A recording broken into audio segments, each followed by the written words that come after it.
Banking क्षेत्रामध्ये जी IBPS exam आहे त्यामध्ये आजच्या घडीला चांगला सक्सेस रेट प्राप्त करणारे विद्यार्थी हे कॉमर्सपेक्षा इंजिनियर्स आहेत.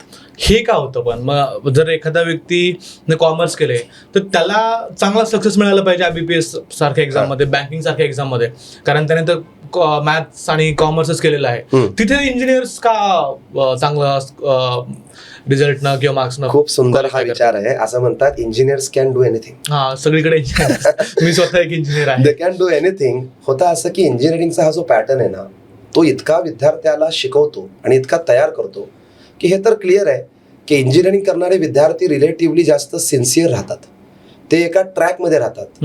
सिस्टम त्यांच्याकडनं इतकं काम करवून घेते की ते नरिश होतात. त्यांना ती चिकाटी, ते हार्डवर्क करण्याची ताकद, लेट नाईट सबमिशन्स, हे इतकं त्यांच्या अंगवळणी पडतं की जर एखाद्याला त्या क्षेत्रामध्ये जॉब नाही मिळाला तर तो तीच त्याची किमया एखाद्या स्पर्धा परीक्षेमध्ये उतरवतो आणि परिणामी तो चांगला रिझल्ट काढतो.